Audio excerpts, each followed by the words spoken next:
Bonjour, alors, Pomme de laine est de retour et qui voyez-vous là? Ah ah. Bon, pour ceux qui la connaissent pas, tu es... Je suis Lucille de Lucille Atelier Design. Donc bienvenue, aujourd'hui Lucille est mon invitée pour un épisode un petit peu particulier. Donc pour ceux qui ne connaissent pas, Pomme de laine c'est une chaîne créative autour du tricot. Pomme de laine c'est aussi une marque de laine teinte à la main, Pomme de laine comme son l'indique. Vous pouvez me retrouver sur les réseaux sociaux sur ce nom-là et puis aussi sous le nom de Carole Bricole, je vais mettre tout ça en dessous. Pour l'aspect plus personnel et pas professionnel. Voilà. Et Lucille, sur les réseaux sociaux, on te retrouve sur c'est Lucille Atelier Design, un L à Lucille et atelier et design au pluriel. Voilà. Sur Ravelry, sur Instagram, sur Facebook, YouTube aussi pour les vidéos techniques. Le blog et le site internet, le blog lucilleatelierdesign.com. Alors, pourquoi j'ai Lucille aujourd'hui? Donc je suis venue la traquer jusque chez elle. Nous sommes le 14 septembre et comme je viens à Vichy aujourd'hui, je fais une vente cet après-midi dans la boutique de My Shop. L'adorable Agnès. C'était l'occasion idéale de rencontrer Lucille qui habite aussi à Vichy. Et puis moi j'avais envie que vous voyiez un petit peu le travail d'une designeuse, comment elle procède, comment elle s'y prend. Moi, ça m'intéresse énormément. Lucille a gentiment accepté d'être la première à passer sur le grill. Parce que maintenant, je suis journaliste. C'est parti, mon kiki. Et donc, je vous propose de commencer. Donc, moi, Lucille, j'ai fait mes devoirs. Je suis allée traquer tout ce que tu avais fait. Donc, si je ne me trompe pas, ton premier design, il est sorti en 2015. Ah. En 2015. Ah oui, tu as peut-être été chercher la boule au tricot. La boule de Noël. La boule de Noël au tricot. Non, mais moi, alors au début, je ne l'avais pas vu. Figure-toi que quand on cherche Ravelry au départ, ils ne te le proposent pas tout de suite. Il faut vraiment aller sur ta page de design. Oui. Et là, j'allais dire 2017. Et puis après, je dis, mais non.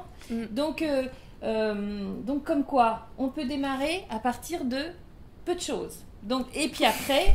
Je suis pas en train je me moque pas, hein, mais il faut bien démarrer quelque part. Et en plus, elle est super jolie. Allez voir si vous voulez des idées de cadeaux de Noël ou de décoration. Allez voir. Et j'ai vu que j'avais compté, mais je me suis peut-être trompée. Alors, tu fais principalement, tu crées des pulls, des accessoires. Oui. Le tout dernier que tu as sorti, c'est un filet à provision, comment tu appelles ça? Un sac pour le marché? Un petit sac de course. Cagnamo, c'est ça. Ça veut dire quelque chose en... Oui, alors c'est un sac qu'on a réalisé avec Anna de la boutique Lanae et aussi Cécile de Atelier Camélire. Et donc Anna a aussi des origines espagnoles. Donc le sac est fait en chanvre. Cagnamo signifie chanvre. D'accord. Voilà, ça a été proposé par Anna. Le kit est proposé à la vente chez Lanae Tricot et chez Camélire aussi. Exactement, en boutique chez Lanae. Allez voir parce que c'est super joli. Franchement, donc c'est le tout dernier sorti. Et juste avant, il y avait eu le fameux pull kaolin qui a beaucoup plu. Oui, je crois que c'est celui-là c'est peut-être le romance et kaolin sont sortis en même temps quasiment. Quasiment, oui, c'est ça. Voilà. Le romance est sorti au moment du... Non, c'était le kaolin au moment du Knit It ou c'était le romance? Romance un petit peu avant, peut-être. Le romance, peut-être une semaine avant au Knit It, le kaolin. Oui, c'était rapproché. Donc le kaolin, pour ceux qui ne connaissent pas, alors je ne l'ai pas apporté parce qu'aujourd'hui il fait un peu chaud à Vichy. Moi, je l'ai fait 2 fois déjà. Je sais pas, je t'ai pas montré le tout dernier, je l'ai pas apporté parce que j'ai pas de cerveau. Tu l'as vu? J'ai vu en photo. C'est ce style marinière, enfin l'encolure bateau on va dire, avec les petits boutons là très caractéristiques, des bandes de jersey alternées de points mousse, de rangs de points mousse avec des petits trous. C'est ça. Moi le deuxième j'ai pas fait de trou mais il est très bien. Donc pour ceux qui ne connaissent pas, allez voir, je vais vous mettre la référence en dessous. Donc Lucille, on commence à bien la connaître sur la sphère tricot. Enfin moi le romance, je me souviens que quand tu as sorti le romance, tout le monde en parlait. Ah oui, c'est vrai. Enfin moi c'est le sentiment que j'avais. D'accord. Le kaolin aussi évidemment, mais tout le monde j'avais bien aimé aussi le onde. Là, c'est pull marinière. D'ailleurs, tu l'as là. C'est mon premier pull, ouais. Et que moi, j'ai prévu de faire, je te l'ai dit tout à l'heure, c'est le fameux avec des rayures... Attends, si on se rapproche un tout petit peu, avec des rayures de tailles différentes. Et justement, le centre est marqué parce que les rayures sont plus fines. C'est ça. Moi, il est sur ma liste. Hein. Le sac est prêt, il faut juste que je m'y mette. Donc, allez voir si vous ne connaissez pas Lucille. Et puis donc moi, si je rencontre Lucille aujourd'hui, enfin vous aussi du coup, j'avais plein de questions parce que moi le processus créatif il m'intéresse beaucoup. Ça m'épate, c'est comment une idée dans votre cerveau se transforme sur les aiguilles. Mais je voudrais avant qu'on arrive là que tu me racontes un peu qu'est-ce qui fait que quand est-ce que tu as commencé à tricoter? Ben, alors, je pense que, enfin, je sais qu'en lisant quelques bios de designers ou tricoteuses, c'est un peu la même chose. On a commencé toute petite avec notre grand-mère. Donc moi, c'est aussi mon cas. C'est mon arrière-grand-mère qui tricotait à longueur de journée. Et à un moment de la voir faire, j'avais envie d'essayer moi aussi. Je faisais déjà un peu de broderie, comment on dit, le point de croix aussi. Le point compté. Oui. Ça, et c'est aussi, comment ça s'appelle? Le canevas, voilà. Donc t'as le dessin et tu fais... On a toutes fait du canevas. Voilà, tu choisis tes couleurs avec les bons numéros et tout. Et, mais quelque part, ça, je le faisais avec une autre grand-mère. Et donc ça, quelque part, c'était un peu facile, c'était assez guidé, voilà. Le tricot m'intriguait aussi. Et puis, mon arrière-grand-mère, elle faisait 3 pulls à la semaine quasiment. C'est vrai? C'était... Aiguille droite, j'imagine, à l'époque. Bien sûr, oui, avec les coutures, tout ça. Et vraiment plein de choses. Et voilà, donc j'avais essayé un peu le crochet. Et là, je me suis dit, le tricot... et t'avais quel âge? C'est un peu difficile de dire, mais la toute première fois, j'étais vraiment...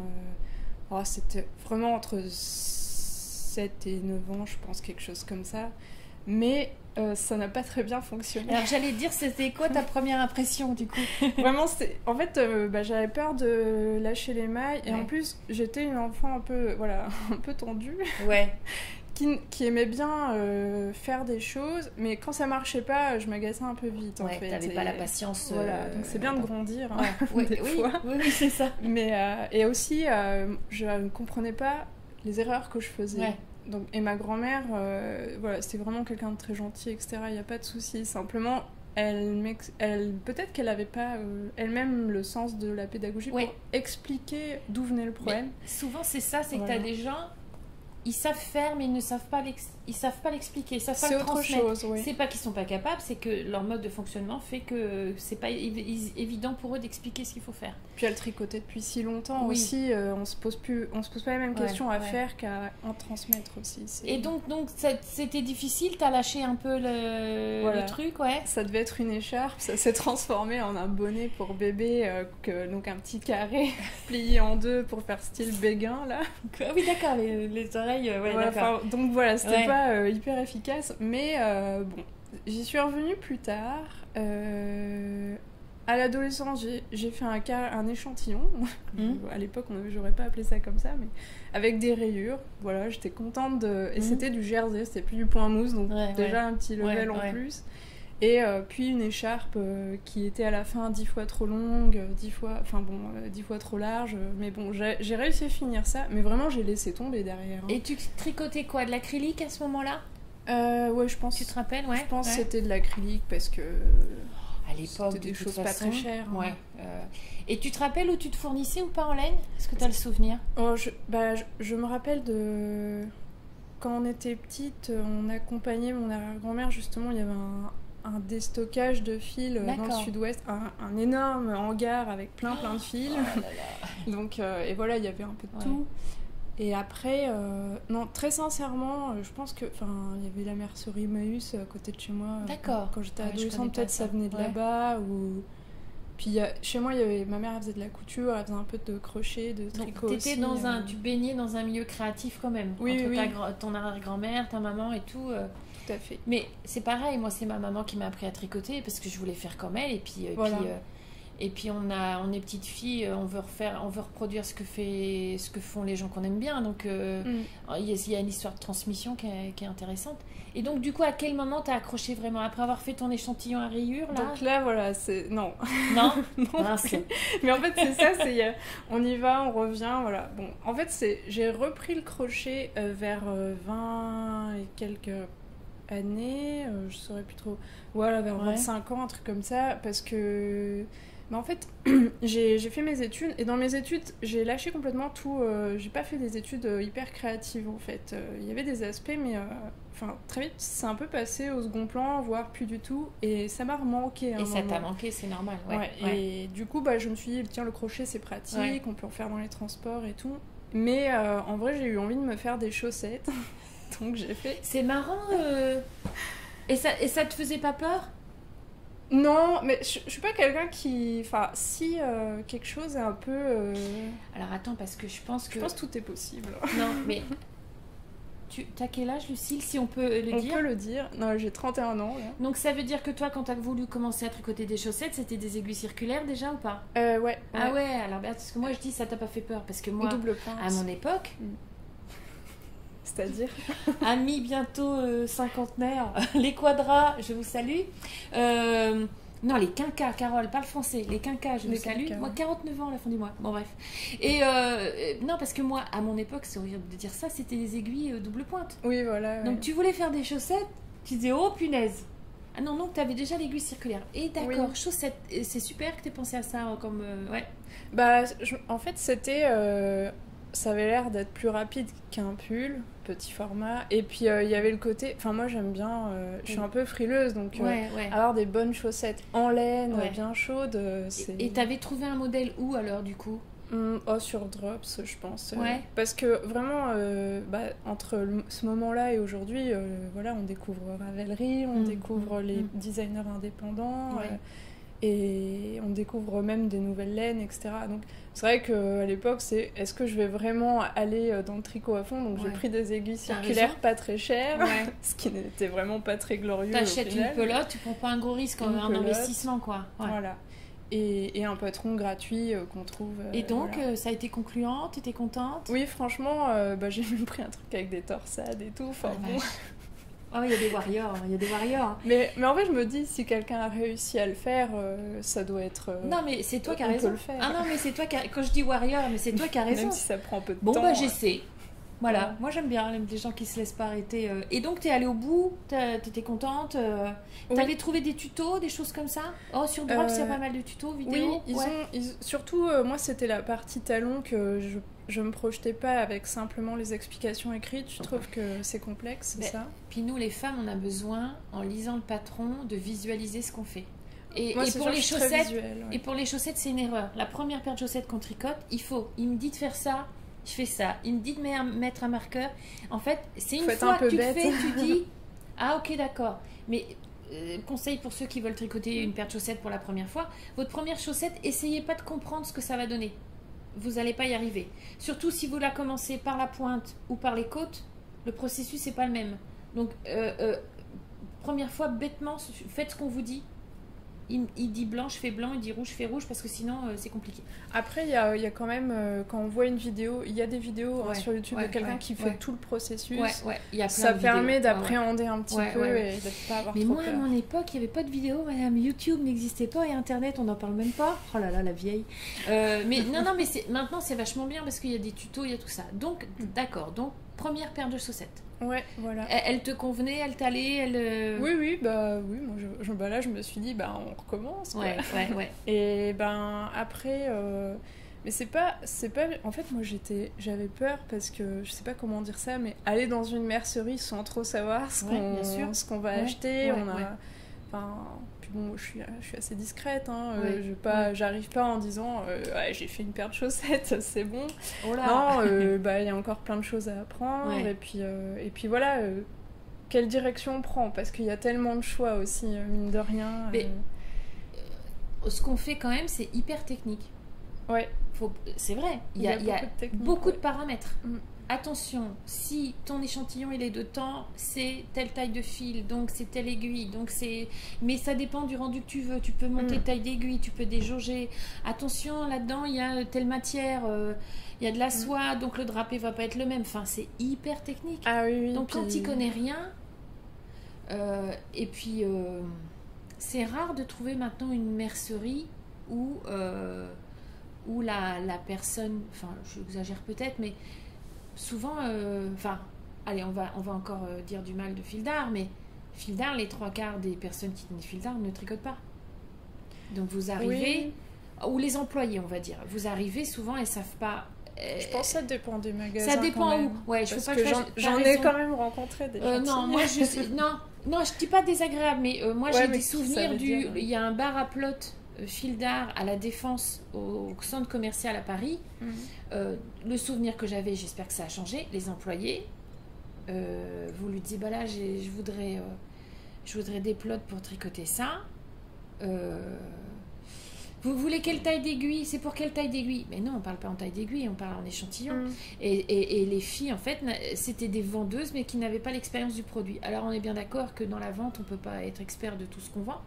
Mais moi, je leur voyais vendre des plots à des dames. Et je disais, non, mais il faut pas lui vendre ça. C'est compliqué. Alors, effectivement, comme tu dis, quand tu arrives, toi, tu connais rien. Tu viens demander des conseils, ça peut être un petit peu intimidant quoi, au départ. Oui, puis en fait, au début du tricot, c'est ça que je me disais, j'ai l'impression d'emmagasiner énormément d'informations. Comme tu dis, les tailles de fil, bon, en plus...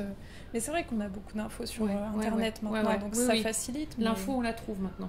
Mais c'est ça, donc des aiguilles double pointe. C'est quoi la vraie différence avec des aiguilles circulaires? Quand on n'a jamais fait, même des aiguilles droites, on passe au circulaire, on ne sait pas trop ce qui se passe en fait. La maille aussi, moi ce qui m'intriguait le plus au début, c'est la maille, comment elle est faite, quoi. J'avais déjà regardé bien le crochet pour voir, parce qu'une fois que c'est fini, si on n'a pas pris le temps de regarder ce qu'on fait, on ne comprend pas. Non. Et en fait, voilà, j'appelle ça lire son tricot, c'est savoir repérer qu'est-ce qu'une maille en droit, une maille en vert. Je dis toujours, si on ne sait pas lire son tricot, si on ne comprend pas ce qu'on fait, moi je vois beaucoup de tricoteuses qui perdent une maille et qui paniquent. Oui, mais c'est logique. Mais c'est pas une critique, je dis mais il faut pas avoir peur, regarde ta maille, c'est juste deux fils qui se croisent et tu les croises par l'avant ou par l'arrière, ça te fait pas la même chose. Mais si tu n'as pas compris ça, tu peux pas rattraper tes erreurs. Et souvent, je vois des filles qui paniquent parce qu'elles ont perdu une maille. Et je dis, mais non, mais faut pas avoir peur. T'as perdu une maille, c'est pas grave. Mais bon, sauf si tu perds une maille en faisant de la brioche. Donc là, on n'en parle pas, c'est compliqué. C'est encore possible. C'est encore possible, il faut des experts. Mais effectivement, lire son tricot, c'est hyper important. Pour moi, c'est primordial. Si on ne comprend pas comment sa maille fonctionne, ça peut devenir compliqué pour certaines choses. Ouais, c'est sûr. Ouais. Mais après, voilà, je pense que tout le monde n'a pas vocation à être vraiment expert non plus. Non, bien sûr. Chacun tricote avec, son implication, le temps qu'il a. On n'a pas forcément envie de tout comprendre. Et puis sa façon de fonctionner. Il y a des gens qui sont dans la technicité du point et il y a des gens qui sont juste pour le plaisir que ça procure et qui n'ont pas envie de rentrer dans les détails. Après, c'est vraiment lié à la personne, quoi. Donc là, paire de chaussettes et après... Qu'est-ce que tu te dis? Qu'est-ce que j'ai fait? Et pourquoi tu tricotes à ce moment-là d'ailleurs? Ça t'apporte quoi?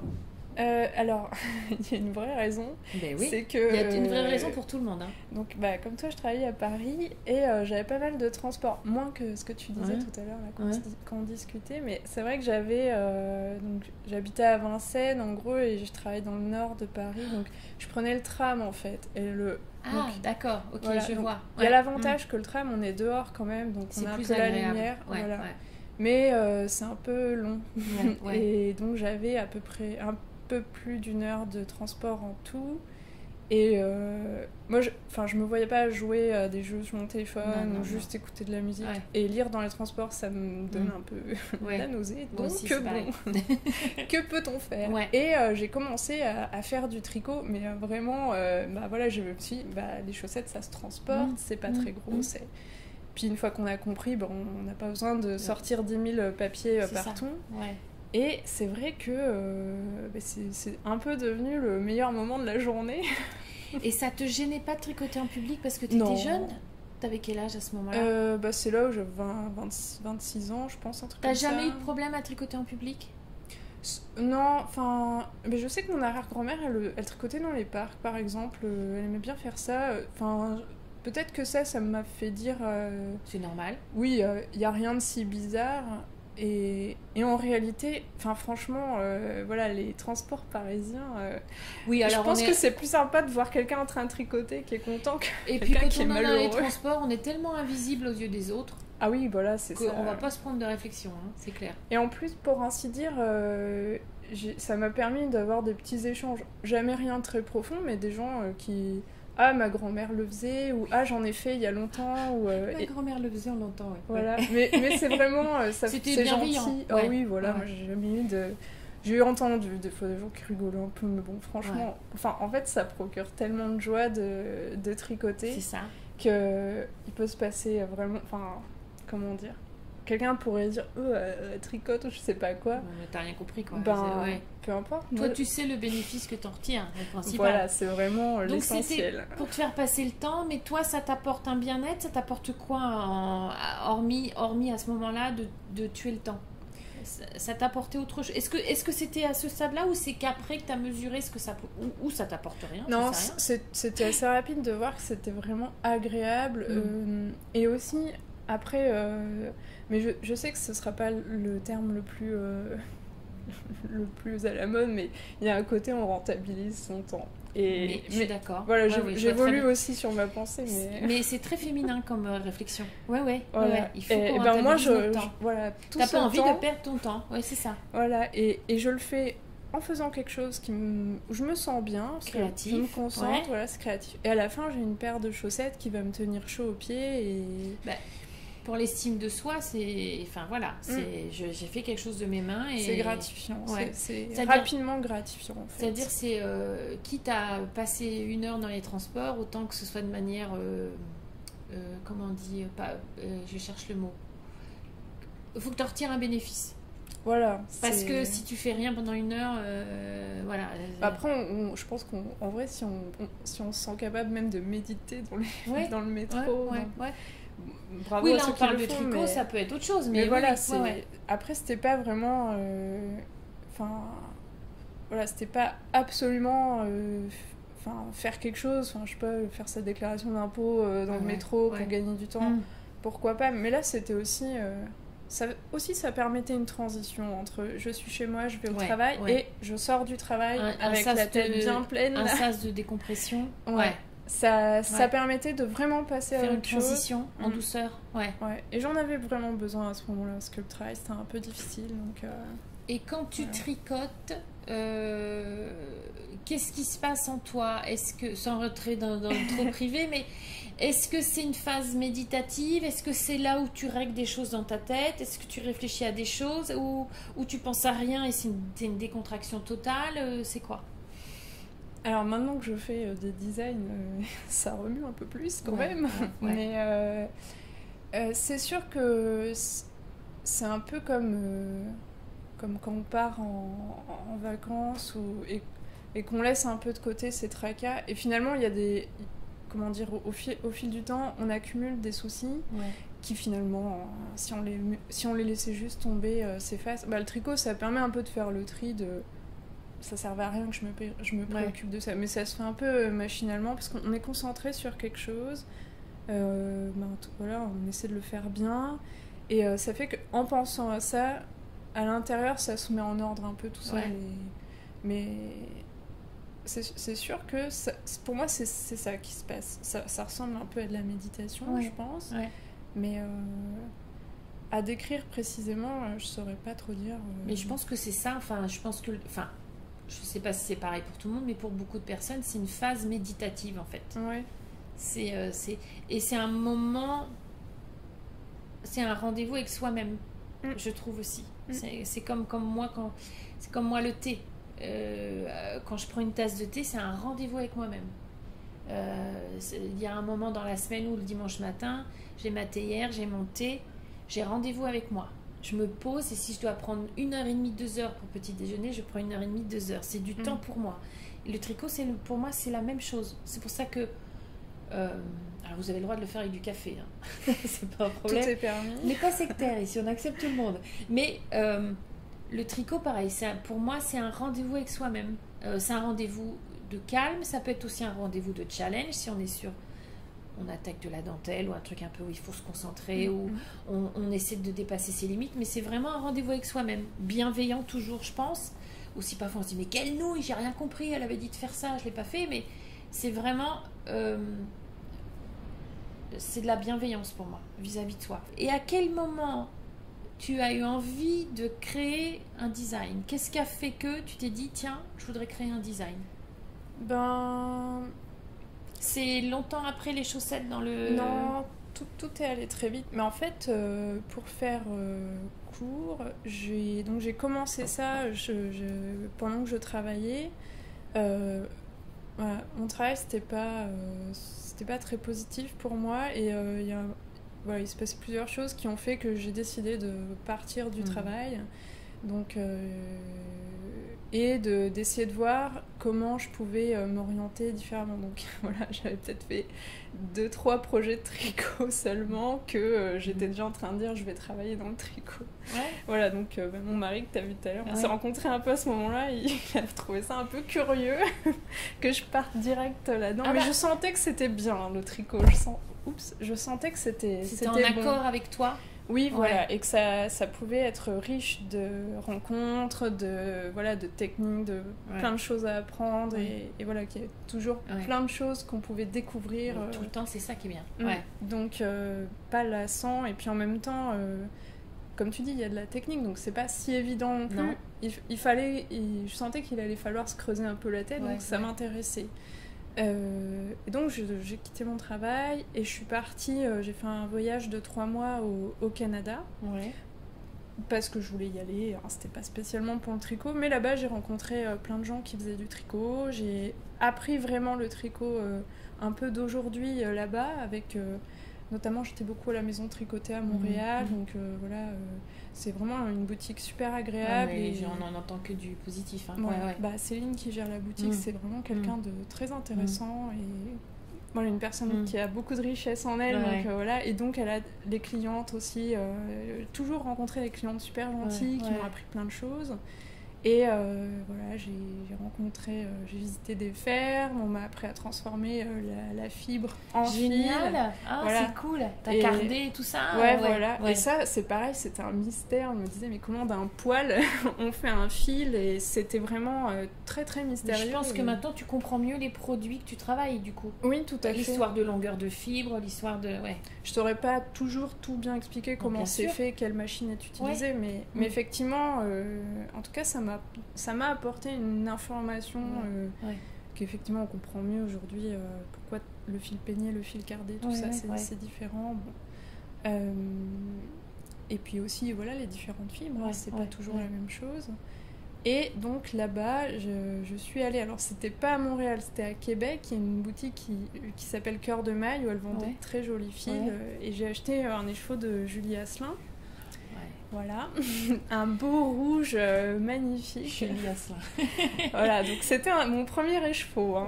Donc j'achète un écheveau, je rentre chez moi, je me dis, je sens que ça se tricote pas direct. Il faut peut-être faire quelque chose avec ce truc. Peut-être réfléchir un peu avant, Donc, mais en fait, cet écheveau c'était du lace, donc il y avait vraiment de quoi faire avec ce seul écheveau. Ouais, t'avais du métrage, Sauf que voilà, j'avais pas de bobinoir, j'étais... Tu sais, c'était très long. T'as 2 doigts du bol de punch et tu peux pas te servir un verre. J'ai pas de bobinoir. Voilà, c'est bon, donc je regarde sur internet, je crois que c'était une vidéo de Liz Taylor que j'avais regardée pour qu'est-ce qu'on fait d'un écheveau dans le bobine. Ah mon Dieu. Donc j'ai retourné, donc tout ce temps-là, moi j'étais dans des Airbnb, donc là j'étais à ce moment-là j'étais à Ottawa. Et donc je me suis débrouillée dans la cuisine où j'étais, j'ai retourné 2 chaises. Et tu l'as pas emmêlé? Non, tout s'est bien passé. Souvent la première fois c'est catastrophique. Mais juste ça m'a pris 2 heures, enfin 1h40 et quelques je pense, parce que c'était du lace, puis j'ai voulu faire une jolie boule. J'avais pris une cuillère en bois pour faire autour, enfin je savais pas trop ce que je faisais.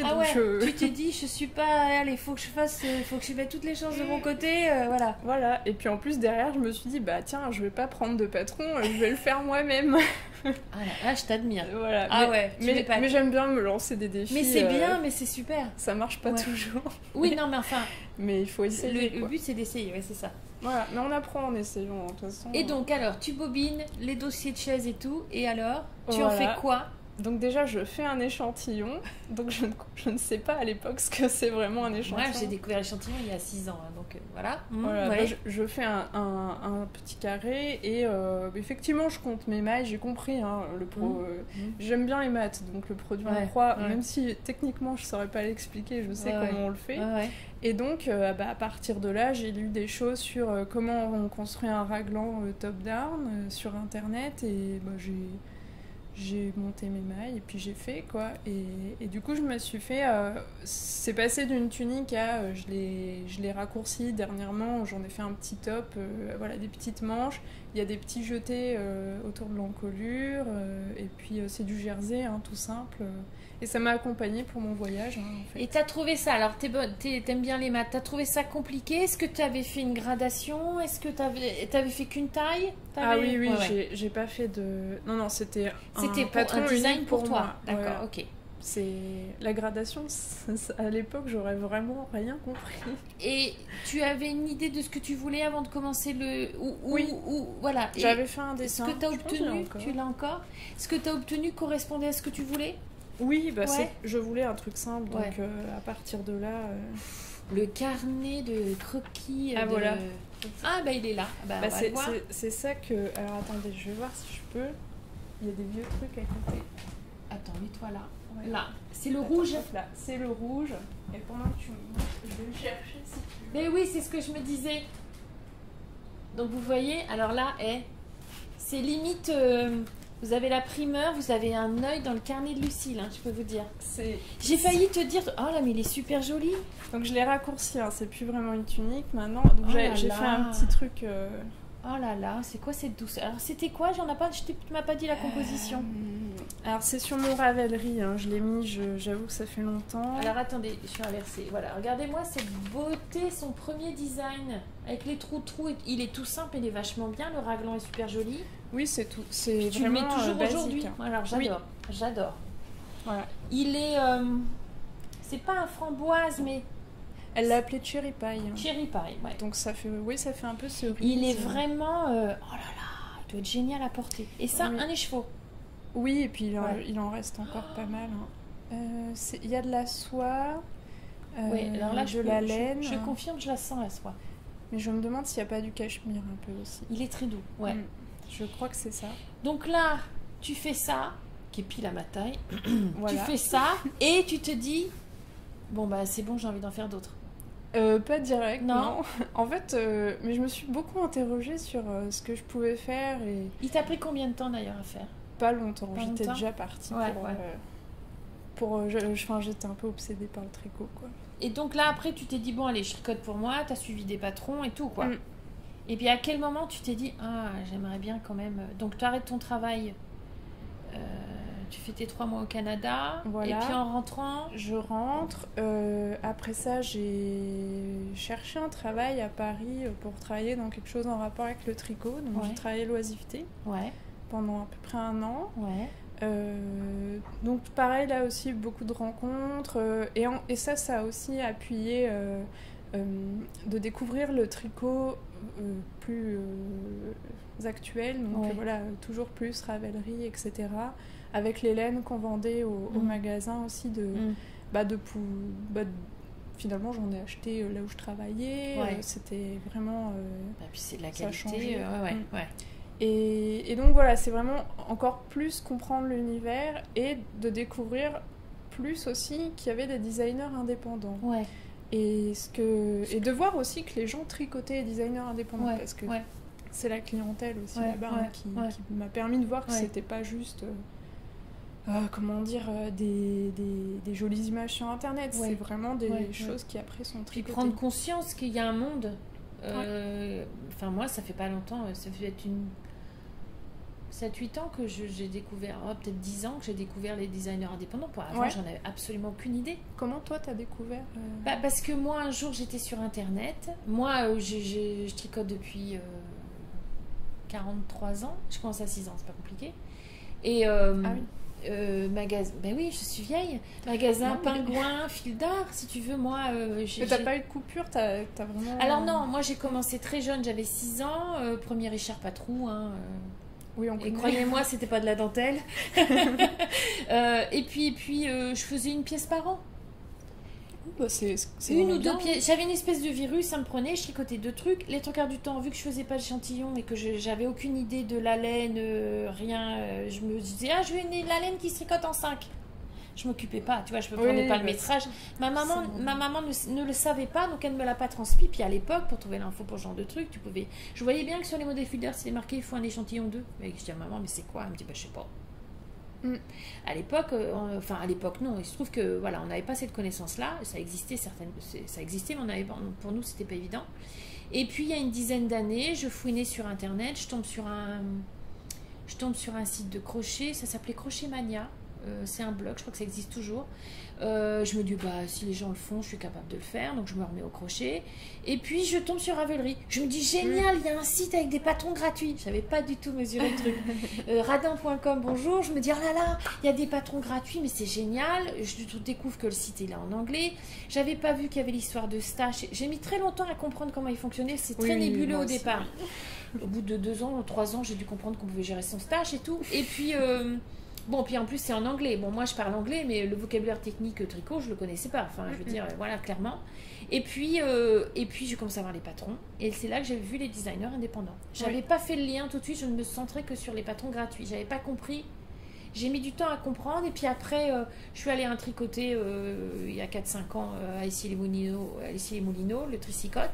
Et puis voilà, en discutant, tu te rends compte que tu ouvres la boîte de Pandore, tu découvres un nouvel univers, tu dis oh là là. C'est comme ça que j'ai découvert les designers indépendants. Avant, je n'avais aucune conscience. Mais tout comme je ne savais pas qu'il existait des belles laines teintes à la main. Je ne le savais pas. Je savais qu'il y avait la marque Annie Blatt ou Bouton d'Or où c'était des laines de qualité que moi je pensais très chères. Mais moi j'ai tricoté de l'acrylique pendant 35 ans. En n'ayant même pas l'idée qu'il y avait des plots avec du cachemire. C'était vraiment hors de mon monde. Donc j'ai découvert tout ça depuis une dizaine d'années. Donc, en faisant aussi des rencontres finalement. Et en faisant des rencontres. Moi j'ai jamais rencontré rencontré autant de monde que depuis que je suis dans la sphère tricot. C'est incroyable le nombre de personnes que j'ai rencontrées ne serait-ce que depuis 5 ans. Avec les réseaux sociaux, c'est hallucinant. Et c'est génial, hein. C'est impressionnant le nombre de personnes que j'ai rencontrées. C'est vraiment impressionnant. Donc, tu travailles à l'oisiveté, les belles laines et tout ça.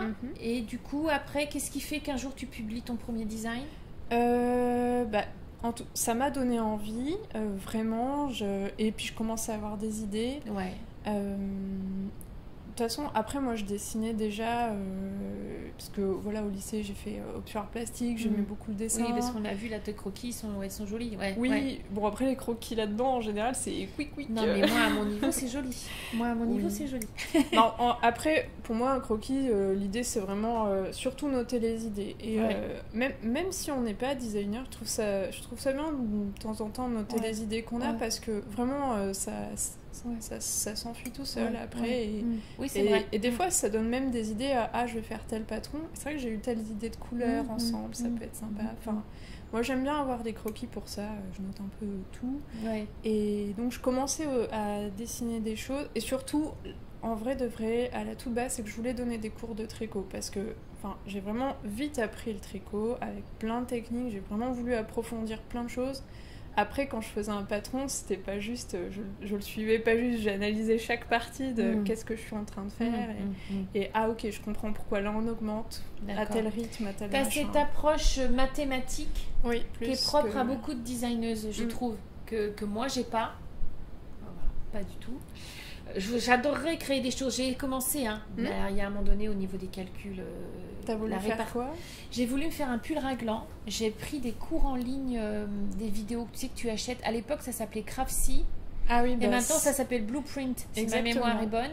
Et j'ai acheté un cours de design par Shirley, je sais plus son nom, Shirley quelque chose. Très bien.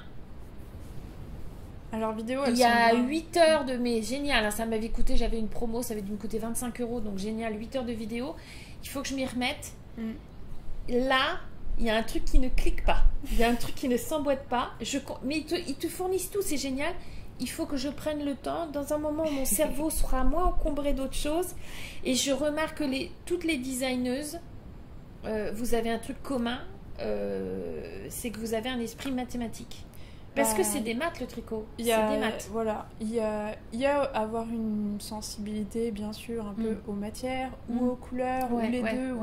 Il y a cet aspect-là, mais vraiment, surtout si on commence à faire de la gradation de pulls, etc. Si on est fâché avec les maths, ça va être difficile. Je pense que c'est pour ça que moi, ça coince, je pense. Voilà. Bon.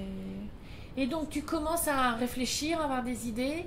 Ouais, donc d'abord je vais donner des cours. Donc en fait, je voulais créer un modèle pour les débutants pour que ce soit voilà, pour que ce soit attrayant et comment dire, que ce soit évolutif dans l'apprentissage. Bon, j'ai créé un modèle d'écharpe avec des points texturés, donc maille en droit, maille en vert, écharpe donc tout droit, et le modèle était déclinable en snood, enfin un petit col, parce que généralement on commence par l'écharpe quand on apprend à tricoter, ce qui n'est pas une très bonne idée parce que c'est très décourageant. C'est lassant quoi, tu as l'impression que tu n'avances pas quoi. Voilà, mais justement là j'avais fait des petits panneaux de points pour que ça évolue, et chaque panneau, le premier il est un peu plus évident, c'est des côtes, je crois que on voit que tu as fait du point de croix. Comment ça s'appelle les trucs où tu t'entraînes? Alors j'avoue, j'ai aucun vocabulaire de point de croix. En point de croix, tu as le... Comment ça s'appelle? Quand les femmes avant, elles s'entraînaient pour leur point de croix, elles enchaînaient des motifs et c'était sur une petite bande rectangle, et ça a un nom. Ah bah non, moi ça je sais pas. Je vais essayer de vous le retrouver et de vous mettre là.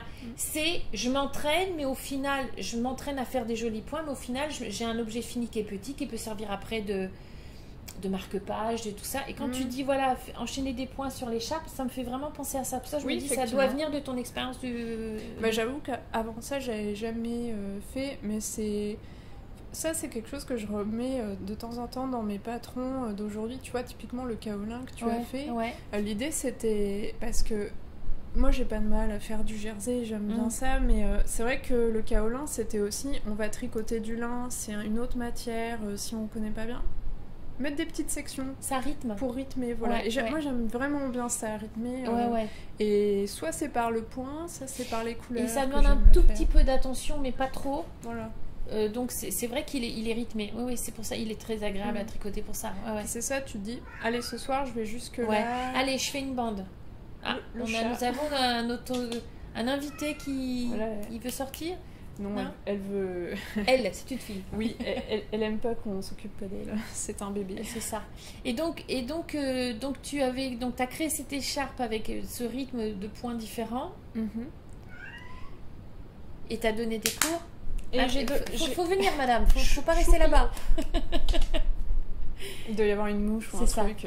C'est pas très grave. Et donc, tu as donné tes cours? Oui, j'ai donné quelques cours. Donc, ça veut dire que c'est là aussi que j'ai lancé mon auto-entreprise. D'accord. Pour le faire. Donc, c'était il y a combien de temps, ça? Ça, c'était en 2017, je pense. Ah oui. Septembre 2017. Pas si vieux, c'est tout récent. Non, d'accord. Tout ça, c'était il y a pas si longtemps, en fait. Et voilà, et à partir de là, c'est vrai que il y a un truc, c'est... Donc ce modèle, il est pour mes cours. Et puis, finalement, la question s'est posée de est-ce que je le sors? Et du coup, là, c'est est-ce que je le sors payant ou pas? Et ça, c'est vraiment des questions qui sont... Enfin, quand on lance une entreprise... c'est vraiment, tu l'as fait aussi, c'est quel prix je mets, pourquoi je ferais payer ça. Est-ce que je suis légitime pour sortir un patron? Est-ce qu'il n'est pas trop simple? Est-ce qu'il n'a pas déjà été fait? Est-ce que je vais passer pour une usurpatrice? Est-ce que... Pourquoi moi? C'est se mettre en avant aussi. Oui, c'est dire, compliqué. J'ai le droit de montrer ce que je crée. Et on a peur, enfin moi je te donne mon impression, on a peur que les gens assimilent ça à de l'ego. Non. Oui, on pense à ça, oui. On est d'accord. Je me dis, pourquoi moi, on va se dire, pour qui elle se prend? Surtout si on n'est pas des natures à se mettre hyper en avant. C'est un peu comme si on se baladait un peu tout nu, quoi.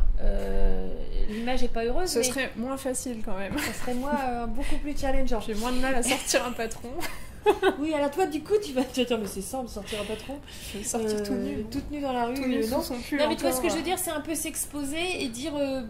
Et puis de dire, je suis designeuse. Oui. Tu vois ce que je veux dire? Parce qu'on n'a pas fait les études pour. On est là, on est personne, entre guillemets. C'est ça. Donc, du coup, tu l'as sorti.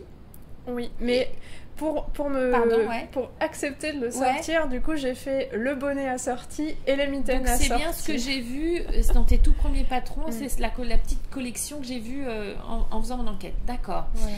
Et donc, c'était payant ou non payant, du coup, quand tu l'as sorti? J'ai fait payer. Le fait de proposer une collection, il y y avait matière à le proposer Puis, payant à mon sens. Il y a une cohérence dans ce que tu proposes. J'ai bien aimé d'ailleurs travailler là-dessus et reporter les points sur une autre forme, par exemple le bonnet ou quoi.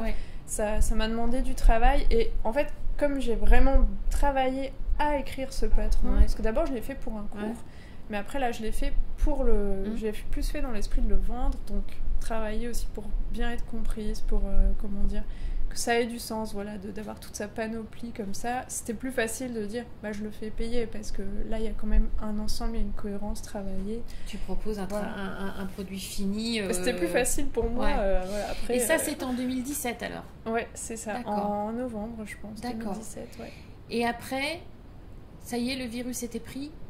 Après, j'ai travaillé dans une boutique où j'ai donné beaucoup d'ateliers à Paris, donc pareil, un peu moins d'1 an cette fois, mais donc ça me prenait beaucoup de temps et c'était super parce que moi je voulais donner des cours, c'est pour ça que j'avais créé mon entreprise au départ et transmettre pour le coup, moi j'adore ça. Je suis d'accord.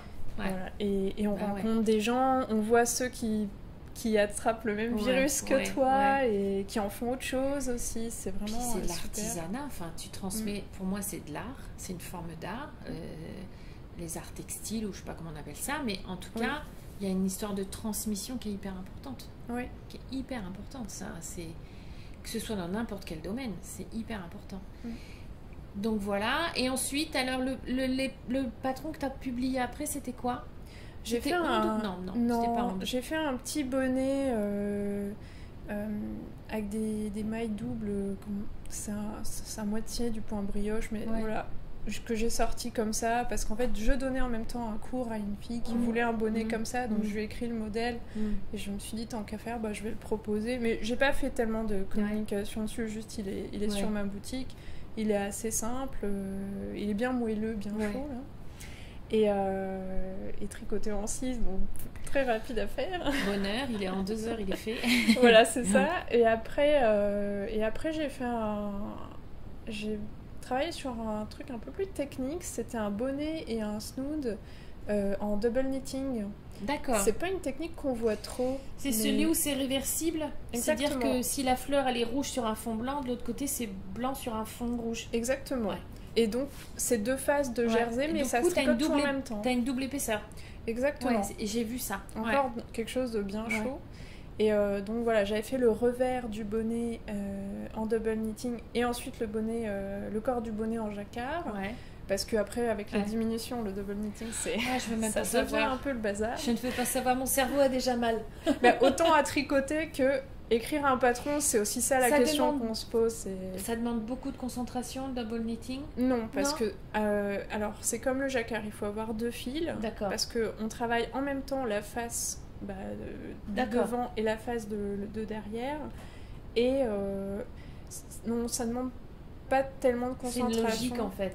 Pour s'entraîner, on peut simplement faire 2 couleurs différentes et en fait, on fait une maille en droit avec le fil d'une couleur, une maille en vert avec le fil de l'autre couleur et on fait ça tout le temps, ce qui fait que les 2 faces elles se créent comme ça. C'est vraiment maille en droit, maille en vert et après, si on a des motifs, c'est bien suivre la grille qu'on possède et voilà.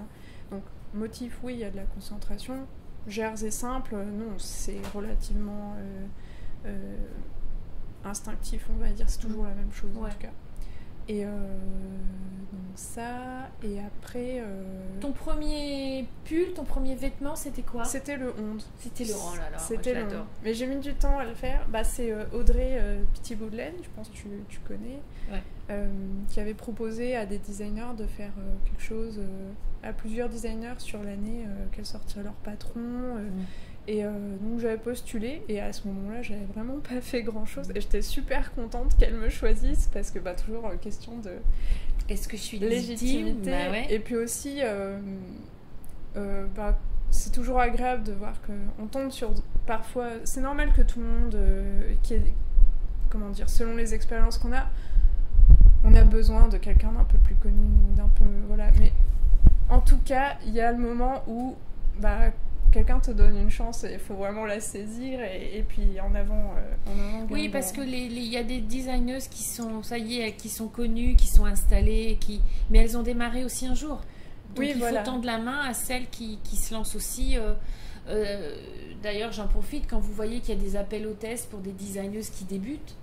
Surtout si vous êtes des testeuses aguerries, vous leur apportez votre savoir-faire. Là, ton patron t'a mis ça parce que... Alors moi, je suis pas testeuse parce que les dates limites et tout ça, et faire et défaire. Vous apportez votre expérience à des jeunes designeuses. Alors au début, ça peut être compliqué sur les paniers patrons parce que vous dites... Et puis alors, chaque designeuse fonctionne pas de la même manière. Hein. Donc, il y en a qui vont être très brouillons, d'autres qui vont être hyper structurés. Mais ça, c'est lié à la personne et à son schéma mental. Mais quand vous apportez votre aide et que vous êtes une testeuse aguerrie, c'est génial pour elle. Et dites-vous que vous les aidez à s'améliorer, vous leur pointez du doigt sur ce qui ne va pas, sur ce qui est vraiment pas clair. Et si vous êtes testeuse, c'est que vous adorez faire et défaire, j'ai envie de dire. Mais vous mettez votre pierre à l'édifice et vous leur permettez de grandir. Donc n'hésitez pas quand vous voyez des tests. Moi, je vois des testeuses, des designeuses qui relancent, disant j'ai toujours pas de personne pour telle taille. Lancez-vous, dites-vous que vous lui apportez de l'aide. Vous êtes d'une aide précieuse, surtout pour celles qui débutent. Enfin, après, moi, je dis ça, je suis pas testeuse, mais je trouve que c'est important d'aider celles qui sont moins connues. Ouais. Puis c'est bien aussi, tu parles de testeuse aguerrie, mais c'est vrai que quelqu'un qui aurait jamais testé non plus, moi j'aime bien donner aussi cette chance-là, parce que avoir... Oui, des testeuses aguerries. Je parle pour la technicité du patron, enfin pour l'aspect technique et la manière dont c'est rédigé. Mais les testeuses débutantes, elles apportent vraiment aussi elles te disent, ben moi là je comprends pas. Et là tu te rends compte que ta manière de rédiger est pas adaptée pour des gens, surtout si tu penses que ton design est adapté aux débutantes. Mais ta rédaction ne l'est peut-être pas. C'est ça. Et c'est hyper important d'avoir des gens moins... Effectivement, il faut je pense que il y a des designeuses aujourd'hui qui ont une équipe qui tient la route de testeuses et elles savent très bien à qui elles vont confier tel produit parce qu'elles savent quel œil, jolie Carole, quel œil elles vont avoir sur le patron. Mais c'est bien d'avoir des testeuses débutantes aussi parce que ça vous donne une fraîcheur, un regard plus neuf que peut-être parfois une testeuse aguerrie n'a plus sur certaines choses parce que pour elle c'est évident et parfois le non-dit il a besoin d'être écrit, l'évidence a besoin d'être précisée parce que pour les débutants il faut le mettre. Mais ouais. Après des fois, moi je vois parfois une testeuse te fait une remarque mais tu vas pas forcément appliquer, tu sens juste que sur ce point il y a peut-être un peu de pédagogie à faire, en tout cas de parler de ça. Enfin, j'ai pas un exemple précis mais je pense notamment à si on travaille en aller-retour, généralement moi ce que je fais c'est que je mets rang 1 avec une petite parenthèse et moi j'aime bien ça, rang 2 en vert, moi j'aime bien, mais la logique veut que de toute façon ce soit endroit en vert et certaines parfois me demandent ce serait bien que tu le mettes sur chaque rang. C'est vrai qu'après moi j'aime pas qu'un patron soit trop chargé en informations et en fait voilà, moi sincèrement qu'on me fasse la remarque, ça me fait vraiment plaisir parce que je me dis c'est un truc qui revient donc on en parle, mais ça, le test aussi pour moi c'est aussi l'occasion de transmettre des choses et j'explique pourquoi je fais ce choix et si vraiment la personne elle trouve que en expliquant par-dessus ça va pas, voilà un petit chat. Merci pour ta discrétion. Alors ton premier design c'était quand ? C'était quand ton premier design ? Moi je joue avec la laine et puis je fais du bazar. Non mais t'as raison parce que c'est bien de voir un peu les coulisses, de dire... Alors on va prendre un exemple. Entre le moment où tu as l'idée, ça va être une question impossible à répondre je pense. À partir du moment où tu te mets à la rédaction du patron, sachant que tu tricotes à côté, tu le fais, tu défais, tu machin, en moyenne... La conception d'un patron, est-ce que tu as une idée de combien d'heures ça te prend ? Oui, j'ai calculé ça. Enfin, c'est approximatif. Hein, parce que je pense qu'on oublie des parties de travail. Mais moi, j'avais noté pour un pull, et ça dépend le modèle, mais ça peut être autour de 80 heures de travail. Ouais, je suis pas surprise. Et voilà, après, c'est parce que vraiment, je fais tout et... C'est vraiment drôle. Hein. Non mais regardez, elle nous occupe elle nous met peu de tenue, s'il vous plaît, mademoiselle. Un peu de vie derrière. Mais 80 heures, je suis pas surprise. Quand dans les 80 heures, tu as inclus les échanges avec les testeuses ou pas ? Oui. Ouais, d'accord. Et c'est pour ça que selon le patron, plus ou moins difficile. Ou alors si moi vraiment je me déplace sur mon... Enfin, ce dont j'ai l'habitude de faire, et là où je propose quelque chose, voilà, si c'est vraiment très nouveau, il y a un peu plus d'aller-retour. Si c'est des nouvelles testeuses qu'on ne s'est pas connues avant, ben voilà, il y a un peu plus d'échanges, c'est normal. On apprend aussi un peu à se connaître. En tout cas, je suis pas toujours là à la seconde près dans les tests, mais j'essaie de faire en sorte que ce soit agréable aussi pour les testeuses. Donc, si on parle un peu, on parle un peu. Ça fait partie du job. Dedans, j'inclus d'aller faire les photos, de les retoucher, de les mettre et tout. Donc 80 heures, Voilà, mais c'est à peu près. Et puis, dedans, je pense que je compte pas vraiment toute la communication qu'il y a derrière. Non, créer un post Instagram, tout ça. Ça prend aussi du temps. Et aujourd'hui, comment tu fonctionnes? Tu as un...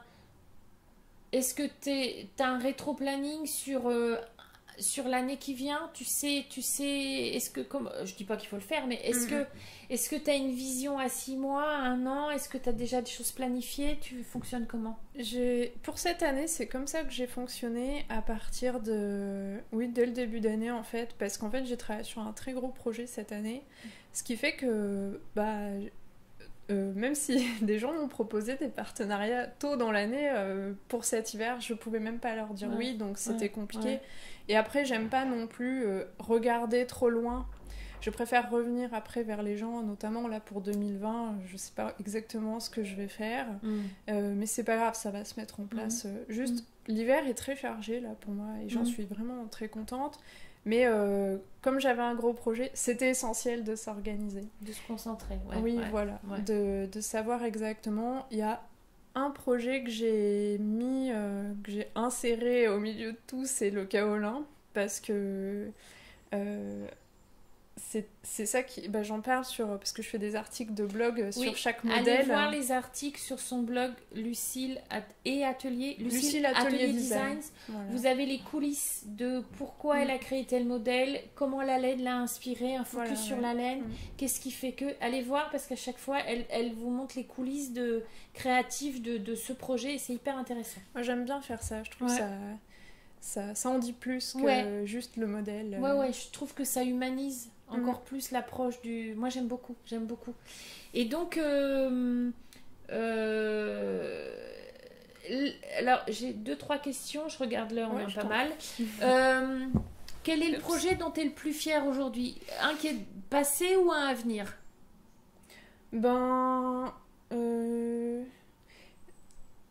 C'est vrai que c'est pas simple. En fait, tu vois, comme je te dis, 80 heures sur un patron, quand tu le sors, t'es content. C'est un accouchement, hein. Mais voilà, c'est un accouchement de 80 heures, c'est quand même énorme. Mais du coup, c'est important. Ça fait un peu moins mal quand même, je pense. Mais en tout cas, de quoi je suis... En vrai, moi, je suis toujours contente d'arriver au bout de quelque chose. En particulier quand... parce que souvent, on travaille en partenariat. Et vraiment, typiquement, le kaolin, c'est ça pourquoi je l'avais accepté. C'est aussi... Anna, je l'ai rencontrée avant. On avait déjà discuté. Je savais qu'on s'entendrait bien, qu'elle est carrée un peu comme moi. Voilà, ça se passerait bien. J'avais envie de la revoir, donc le Knitted, c'était l'occasion. Et il y avait donc Cécile de Atelier Camélière aussi qui serait dedans. Donc... voilà, l'occasion de rencontrer quelqu'un d'autre. Donc, en particulier quand le partenariat se passe bien, c'est-à-dire que chacun fait sa part, qu'on a pu discuter, et après, c'est la vie, mais des fois, on s'entend pas forcément, mais des fois... Il faut pas croire que tout ça, c'est une évidence. Non. On peut très bien s'entendre, mais que derrière les étapes de mise en place du projet, il y a des gens qui ont pas moins organisés, mais qui ont une organisation, une approche différente du travail qui doit être fait. Et parfois, c'est compliqué, même si humainement, ça marcherait bien avec la personne. Oui, voilà. Donc... Soit on s'entend bof, et c'est pas grave, hein, ça veut dire qu'on n'est pas exactement sur la même longueur d'onde. On est des humains, quoi. On peut être différent, il n'y a pas de souci. Mais c'est vrai que quand ça accroche bien, on a envie de recommencer. Et c'est pour ça qu'on a refait le sac. C'est des choses qui n'étaient pas trop prévues à la base et on y allait. C'est bien. Donc, moi, c'est vrai que ces 2 projets-là, j'en suis vraiment contente. Le mot fier, je ne saurais pas trop expliquer. T'as le droit. T'as le droit d'être fière. Non, mais c'est sûr que je suis fière de de tenir là-dedans et aussi de mettre à profit tout ce que j'ai appris toute ma vie pendant mes études et tout, parce que j'ai fait plein de trucs différents et aujourd'hui tout se retrouve là-dedans. Tout te sert aujourd'hui, mais donc, bien sûr. Ça fait du bien. Même si au début on savait pas trop tout ce qu'on faisait, mais là compliqué. Ça a du sens et voilà. C'est plus tout le sens qu'il y a derrière qui est vraiment positif. Et voilà, et chaque patron, il a son histoire, donc j'en suis toujours j'en suis plus ou moins contente, c'est sûr. Mais voilà, le pull onde, ça s'est très bien passé. Audrey a même testé le pull, donc elle l'avait aussi. Et c'est pas obligatoire, mais vraiment ça fait plaisir les échanges qu'on a eus. On s'est rencontrés aussi. Et moi, sincèrement, et c'est pas grave si on se rencontre jamais, mais si on a l'occasion de se rencontrer, je suis sûre que c'est un plus. Et on n'a pas toujours les moyens, mais c'est un vrai plus. Je suis d'accord. Voilà, humainement, les réseaux sociaux, c'est bien, c'est une chose, mais c'est pas tout. Ouais, il se passe plus de choses quand on se rencontre. Même, je suis d'accord. Même juste, on est sensible, voilà, on voit, on sent. Je suis d'accord. Voilà. Aujourd'hui, alors je regarderai. Est-ce qu'il y a des choses aujourd'hui qui sont un challenge pour toi dans le tricot et que tu voudrais sortir de ta zone de confort? Est-ce qu'il y a quelque chose à laquelle tu voudrais t'attaquer et pour l'instant tu l'as pas encore fait? Par exemple, tu me parlais de double knitting. Est-ce que tu t'es dit à un moment donné, j'aimerais bien arriver à maîtriser? Est-ce qu'il y a quelque chose dans le tricot aujourd'hui que tu aimerais un jour, tu te dis, ok, ça, il faudrait que j'y arrive un jour? Ou tu as tout essayé? C'est vrai que je pense que il y a peut-être des choses que je connais pas, hein, mais d'un point de vue technique, vraiment, je crois que j'ai tout essayé. Parce que le brioche, si je lâche une maille, je sais la remonter, même s'il y a des diminutions et tout. Donc voilà, je pense que ça, c'est un peu un niveau. Et oui, tout le monde rattrape pas sa maille.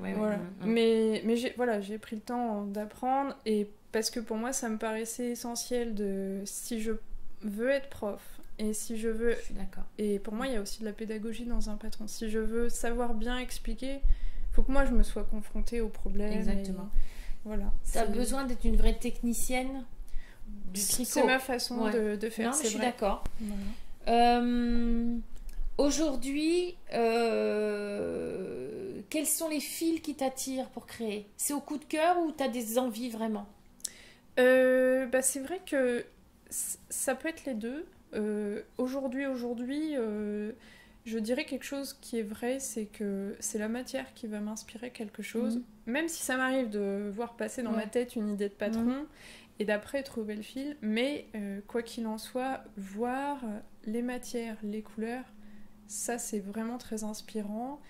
Et là, le gros projet sur lequel j'ai travaillé, là je suis sortie de ma zone de confort. C'est-à-dire que je suis partie sur du fil rustique, ce que j'avais moins utilisé avant, sauf pour la première collection, c'était de la Derreru, mais c'était un peu rustique, mais pas tant que ça. Donc le rustique, le mohair aussi, j'avais pas utilisé avant, et j'avais de la soie. Voilà. Donc ça change du mérinos.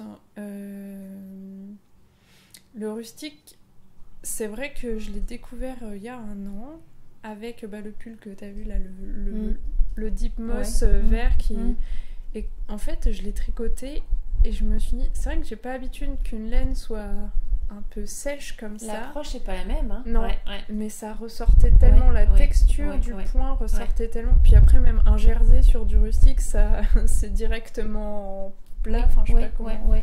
La maille, elle est bien définie tout de suite. C'est bien de bloquer parce que ça adoucit le fil après, mais voilà, c'est bien défini. Et là, j'ai eu plein d'idées en fait après ça, et donc c'est sûr que ça a un peu évolué, mais voilà, il y a tout le temps plein de fils qui sortent. Donc ça a orienté tes choix futurs sur les prochains modèles que tu vas sortir. Oui, pas mal, ouais. Autant me dire, même un beau jersey dans du rustique, c'est super joli, puis ça tient chaud aussi, hein. Et autant je vais faire un peu des torsades, ce sera sympa aussi. La définition sera pas la même, la définition du point sera différente. C'est ça. Et donc, qu'est-ce qui se profile pour toi alors bientôt? T'as des choses ou pas? Oui, là je suis en train de finaliser. Donc le gros projet, c'est un livre. En tout cas, je sors une collection. Il y a 10 modèles en tout, dont 4 pulls gilets. Et donc voilà. C'est un livre avec que que Ouais. toi. D'accord. Voilà, c'est ça. Donc, ça fait un moment que je suis dessus. Voilà, les testeuses ont super bien travaillé. Et donc c'est notamment là où j'ai pas mal de fils rustiques. J'ai 4 fils en tout, donc tous différents. Et voilà, donc pour vraiment appréhender la matière, voir ce que ça donne. Et ils sont tous interchangeables, ce qui fait qu'on peut s'amuser à caler un peu de soie au milieu du Shetland pour voir ça accroche pas la lumière pareil, c'est intéressant. Bah, typiquement le pull que je porte fait partie de la collection. Alors, bon, une jolie une marinière revisitée. J'ai voulu aussi reprendre des choses que j'avais bien aimé faire. Donc là, ici, les rayures évolutives, comme sur le monde. On est sur du Shetland. C'est agréable, hein. Oui, et le Shetland, c'est vraiment hyper léger. Donc, et il n'y a pas besoin de beaucoup de fils. En tout cas, sur cette qualité-là, c'est la Bio Shetland de Bessegarn. C'est vraiment... on a un petit pull, mi-saison, mais en vrai, on met un petit sous-pull en dessous. L'hiver, c'est très bien aussi. Et voilà, typiquement, bah, celui-là, il est tout en Shetland, mais là, celui qui est accroché là-haut, il y a de la soie. Moi, je le vois. Alors, pour montrer que ça peut vraiment donner un autre effet. Mais t'as raison, parce que de loin là, j'aurais pas pensé que c'était... Voilà. Hop. J'adore les rayures de tailles différentes, j'adore. Et c'est du coup, là, on est sur de la soie tweedée au niveau des rayures. Et on a du Shetland en prune ici. Très beau. Voilà. Toi, de loin, j'ai pas fait attention que c'était ça. Voilà. Donc, et puis voilà, on l'a fait dans une autre couleur pour donner une autre impression, mais... Là. Yes.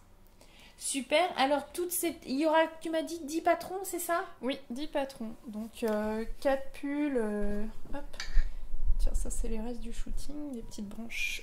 Hop là. Et ça sort quand? Tu as une idée? Oui, j'imagine. Alors, à l'heure où on parle précisément, je sais que ce sera vers mi-octobre. Je n'ai pas la date précise parce que je dois finir de faire la couverture. Bah ouais, j'imagine. Et j'envoie bientôt mon impression, mais tout dépendra de ça. Après, ça va aller très vite à partir de là, mais une fois que c'est envoyé en impression, je suis sûre de tout, quoi. Super, comment tu te sens? Bah ça va. Ça va? C'est ton premier livre. Toute seule. Toute seule, voilà. Et mais après, comment dire? En fait, maintenant que tout est fini quasiment, ça y est, ça va. Le plus stressant, je dirais que c'était les photos parce que c'est très important, ça. On est d'accord. Ouais. Voilà, et je suis pas... je sais faire des photos, mais voilà, je suis pas photographe experte. C'est pas mon métier de base. Mais voilà, c'est... Une fois que ça s'était fait, là, elles sont toutes retouchées, elles sont dans le livre, tout est bon, c'est la couverture, et une fois que ça, ce sera fait, bah ça avec ira, les 3 milliards de questions, qu'est-ce que je mets sur la couverture? Est-ce que je mets ça plutôt que ça? Qu'est-ce que je mets en c'est avant? bon, là, ça y est, c'est tranché? Oui, c'est tranché, il n'y a plus qu'à faire, mais oui, il y a plein de questions. Puis c'est de l'auto-édition, et, bien sûr. Et quand on voit, tu vois, tu ouvres un bouquin, tu vois qu'à l'intérieur, il y a 10 000 personnes qui ont travaillé. Et là, il y a juste ton nom. Voilà, il y a moi. Après, j'avais des partenaires de fil vraiment qui ont été un vrai appui, déjà en fournissant du fil. Donc, bah voilà, Bessegarn, Kremke, ils ont été vraiment là très forts. J'ai travaillé avec Caroline, qui est donc avec eux, qui est revendeuse. Elle habite ici, à côté, donc... C'est bien. Vraiment avoir quand je dis que j'aime rencontrer les gens c'est vraiment mais c'est pas un luxe, hein. Ouais. Et mais du coup c'était vraiment je dis pas qu'on se voyait à chaque fois, on s'appelait parce qu'on peut, il y a quand même un pont à traverser pour nous voir, mais en tout cas c'était vraiment des bons moments. Mais c'est travailler dans de bonnes conditions, quoi. Ah oui. Ça change tout, quoi. Donc on va dire courant octobre. Voilà, courant octobre, et je montrerai avant des aperçus. Il y en a déjà un petit peu, notamment au niveau des testeuses, voilà, qui ont bien bossé. Et j'ai été un peu aidée aussi pour le tricot des modèles. Il y en a 4 qui ont été faits, 5 qui ont été faits par d'autres. Tu peux pas... ça fait 20 en tout. Il y en a 2 de chaque. Voilà, donc quand même. Bon. Voilà. Donc moi je suis ravie qu'on en parle un petit peu avant, qu'on vous fasse un petit teasing. Donc moi la vidéo sera en ligne, je sais pas quand, courant semaine prochaine. Oh là là là là là là. Voilà. C'est pour pas trop en dire. Il le voit pas. Là. Hop là, et on n'en dit pas plus. Ça arrive bientôt. J'aime bien, moi, ce qui se passe en ce moment entre voilà, des magazines qui sortent, à l'initiative française, des livres. Enfin, c'est un gros pari, quoi. L'auto-édition, c'est pas. Voilà, il faut y aller, quoi. Il faut avoir la foi pour se dire, allez, je fais et tout. Moi, je trouve ça génial. Il faut encourager la créativité. Je trouve ça super quand on peut le faire. Et encore, vous voyez pas toutes les coulisses, mais je pense que la somme de travail derrière, là, on parle pas de 80 heures. Hein. Je vais pas compter. Non, on ne compte pas. C'est à peu près, quoi. Moi, je dis bravo parce qu'il faut y aller, quoi.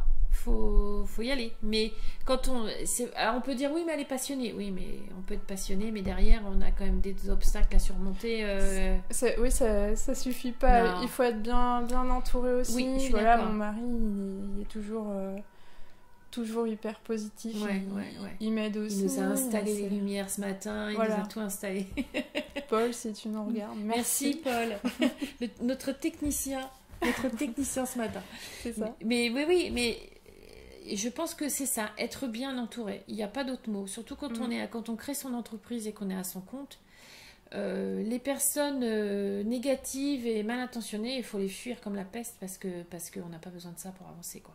Non, puis même sans créer son entreprise en général, quelqu'un qui vous plombe un peu à chaque fois que vous avez une idée ou quoi. Ou qui a ses propres problèmes et qui les gère pas bien et qui du coup transmet son mal-être autour. Ben non. Alors, non, c'est compliqué. Mais c'est la race humaine, hein. La nature humaine est comme ça, malheureusement. Il faut un peu avancer. Après, si on a un problème, c'est bien d'en parler. Mais... Oui, non, je suis d'accord. Si on veut juste garder ses problèmes, ça c'est une autre affaire, je pense. Donc moi j'ai hâte qu'on voit tout ça. Restez connectés, suivez Lucille si vous voulez voir la sortie de ce livre, voir les 10 merveilles qu'elle vous a concoctées, les différentes combinaisons de fils, etc. Il y a un gros boulot. C'est bien aussi de découvrir d'autres marques. Bon, BC Garn on connaît, mais il y en a peut-être certains d'entre vous qui découvrent. C'est bien de découvrir ça. Donc restez alerte. Moi je vous mettrai les liens vers le blog de Lucille, son Instagram, son Facebook. Je vous mettrai tout ça sous la vidéo. Et puis pour une première, moi j'étais ravie. Oui. J'étais ravie de partager ce moment avec toi. J'ai mon petit côté aussi. Journaliste là. Je crois que je travaille sur Tu fais ça très bien. Merci beaucoup. Mais vraiment, moi, je suis vraiment... Enfin, c'est pas fin. Je suis curieuse toujours de connaître votre processus créatif et pourquoi vous faites ça. Et alors, on aurait pu parler encore une demi-heure de plus, je pense, mais c'est intéressant de savoir qu'est-ce qui se passe derrière. Qui est la personne qui se cache derrière les patrons. Et puis ce n'est que moi. Ce n'est que moi, oui. Voilà. Ce n'est qu'elle. C'est déjà pas mal. Mais c'est bien de savoir ce qui se passe derrière et... Enfin, tout ce qui est créatif, moi, ça me fascine, quel que soit le domaine. Donc, merci de m'avoir accueilli chez toi aujourd'hui. Merci d'avoir fait la route. Je suis vraiment ravie également. 6 heures de route, ça valait le coup. C'est un peu trop pour moi. Moi, c'était limite hier quand même. Mais bon, je m'en suis sortie. Et puis, gros bisous à Agnès Argan qui m'accueille cet après-midi dans sa boutique chez My Shop à Vichy. On adore Agnès. Qui m'accueille, qui m'héberge, qui est un amour. Pareil, hein, soutenez les designers, soutenez les teinturières et soutenez les petits commerçants. Oui. La vente en ligne, c'est super, hein, je le dis, j'ai une boutique en ligne, mais les commerces de proximité, les merceries se meurent. Quand vous en avez une qui fonctionne bien et qui propose des beaux produits, encouragez-les et n'hésitez pas à aller les voir. Je pense à My Shop, je pense à sur un fil Céline à Orsay, cherchez ton prénom ma cocotte, voilà, qui pareil propose plein de choses. N'hésitez pas à aller les voir et c'est toujours intéressant de soutenir les gens quand ils ont un processus créatif comme ça. Donc voilà, merci beaucoup. Avec plaisir. Et puis à très très bientôt. Et puis nous on se retrouve, ça fera l'objet d'un épisode à part. Je vais créer une rubrique spéciale pour les petites interviews que je vais mener, j'espère, assez régulièrement. Et puis on se retrouve après sinon pour un autre épisode pomme de laine classique avec ce qu'ont fait mes petites mains. Voilà, merci beaucoup, merci Lucille. Et moi je vous dis à très bientôt, au revoir. À bientôt.